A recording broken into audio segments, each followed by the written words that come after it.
La série Alien, Earth s'ouvre sur un monde qui n'est plus tout à fait le nôtre. Nous sommes au XXIe siècle, dans un futur sombre dominé par les grandes corporations. Le savoir scientifique et la technologie avancée coexistent avec une menace tapie dans l'ombre, les xénomorphes. Le premier épisode, intitulé Neverland, nous plonge immédiatement dans une atmosphère de tension, de mystère et de drame humain. Le récit alterne entre deux lieux principaux. 1. Le vaisseau spatial USCS Maginot, porteur d'une cargaison mortelle.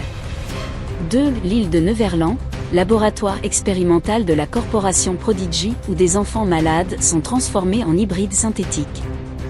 Dès le pilote, la série ancre une double intrigue, la catastrophe imminente sur Terre et les expérimentations inhumaines qui se déroulent dans un cadre isolé. Le spectateur comprend rapidement que ces deux fils narratifs sont destinés à se croiser. La première séquence s'ouvre dans le silence inquiétant d'un vaisseau spatial dérivant dans l'espace proche de la Terre, l'USCS Maginot. L'ambiance rappelle immédiatement l'héritage de la saga Alien, des couloirs métalliques, des voyants clignotants, des écrans indiquant des défaillances critiques. L'équipage est en panique. Zevari, une scientifique à bord, frappe désespérément à une porte hermétique.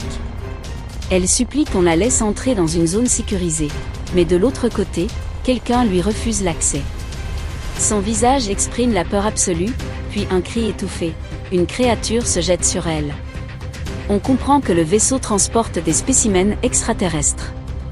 Plusieurs capsules de confinement sont fissurées.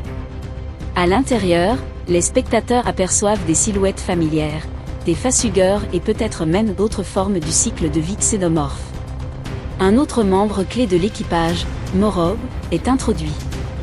Contrairement aux autres, il n'est pas complètement humain, c'est un cyborg, doté de composants mécaniques et organiques.